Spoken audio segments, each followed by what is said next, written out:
আজকের রেসিপি হলো টমেটোর চাটনি। খেজুর, আমসত্ত্ব ও টমেটো দিয়ে একদম অনুষ্ঠান বাড়ির চাটনি বানাবো আমি। তো প্রথমে এখানে আমি 1 কিলো টমেটো নিয়েছি। টমেটোগুলোকে ভালো করে ধুয়ে নিয়েছি। এবার আমি টমেটোগুলোকে এই বোটাগুলো ফেলে দেবো, ফেলে দিয়ে একদম পাতলা পাতলা করে কেটে নেব। এই চাটনিটা বানাবার জন্য চেষ্টা করবে একদম যে লাল লাল টমেটোগুলো হয় পাকা, সেগুলো নিলে পরে বেশি ভালো হয়।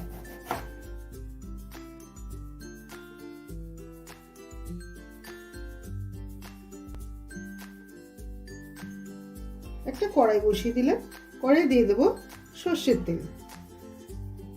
চাটনি বানাতে খুব বেশি তেল লাগে না, একদম অল্প করে দিয়ে দিলাম।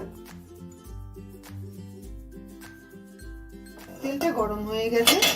এর মধ্যে দিয়ে দেবো একটা শুকনো লঙ্কা ফোড়ন, একটা তেজপাতা ও কিছু 5 ফোড়ন। করে সর্ষে দিয়ে দেবো। 5 ফোড়নটা 2 মিনিট ভাজা ভাজা করে নিলাম। এবার টমেটো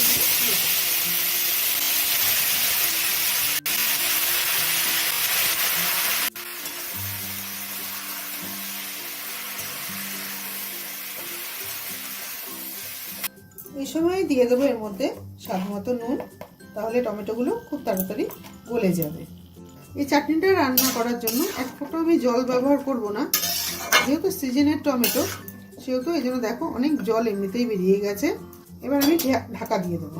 ঢাকা দিয়ে দিলে তাড়াতাড়ি নরম হয়ে যাবে টমেটোগুলো। টমেটোর এই চাটনিটা বানাবার জন্য এখানে আমসত্ত্ব নিয়েছি। এখানে 200 গ্রাম আমসত্ত্ব নিয়েছি, ছোট ছোট কিউব করে আমি কেটে নিয়েছি। এখানে আছে কাজু, এখানে 20 গ্রাম কাজু নিয়েছি।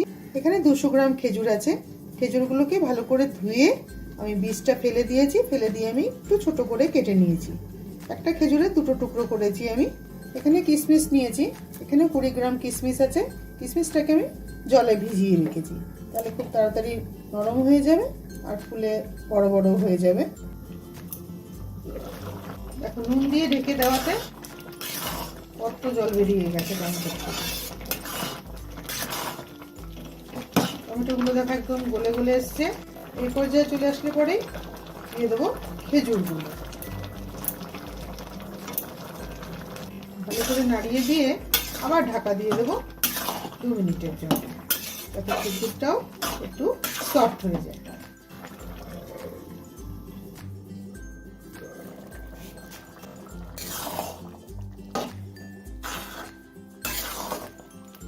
টমেটোগুলো পুরোই গলে গেছে। এখানে 1 কিলো টমেটোর জন্য আমি 200 গ্রাম চিনি ব্যবহার করেছি। ভিজিয়ে রাখা কিশমিশগুলো দিয়ে দিলাম। দেখো জল আমি দেইনি, তাতেও দেখো কত সুন্দর হয়েছে। জল ছাড়াই চাটনিটা খুব সুন্দর হয়। এই শীতকালেরটাতে হয়, আর আনসিজনের টমেটোগুলোতে অতটা জুসি ব্যাপারটা থাকে না। চিনিগুলো গলে যাওয়া অবধি আমি নেড়ে নিলাম। এবার দিয়ে দেবো আমসত্ত্ব। আমসত্ত্বটা আগে দিয়ে দিলে পরে মুখে পড়ে না, ওই জন্য খেতে গেলে পরে ওই জন্যই লাস্টে দিয়ে দিলাম আমসত্ত্বগুলো। খুব তাড়াতাড়ি গলে যায় আমসত্ত্ব। অনুষ্ঠান বাড়ির টমেটোর চাটনি একদম তৈরি। নামাবার আগে একটু কাজু ছড়িয়ে দিলাম, আর বাকি কাজুটা আমি ডেকোরেশন করব। টমেটো চাটনিটা একটু ঠান্ডা হওয়া অবধি অপেক্ষা করব। আরও একটা জিনিস আমি দেবো, যেটা না দিলে কিন্তু একদম অসম্পূর্ণ থেকে যাবে। একটু ঠান্ডা হওয়া অবধি অপেক্ষা করব। বন্ধ করে দিলাম। চাটনিটা তৈরি হয়ে যাওয়ার পর 10 মিনিট আমি ঢাকা দিয়ে রেখেছিলাম।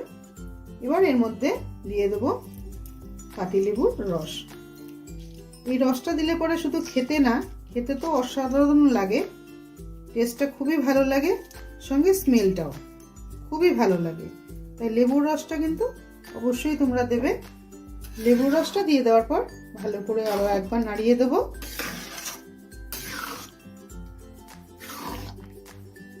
তৈরি হয়ে গেল একদম অনুষ্ঠান বাড়ির মতো টমেটোর চাটনি। ভিডিওটা ভালো লাগলে অবশ্যই এটা লাইক করে দিও, আর তুমি যদি আমার চ্যানেলে নতুন বন্ধু হয়ে থাকো তাহলে একটা সাবস্ক্রাইব করে দিও। এবার আমি সার্ভ করব। উপর দিয়ে কিছু কাজু ও আমসত্ত্ব ছড়িয়ে আমি পরিবেশন করলাম অনুষ্ঠান বাড়ির টমেটোর চাটনি। দেখা হবে পরের এপিসোডে। সবাই ভালো থেকো।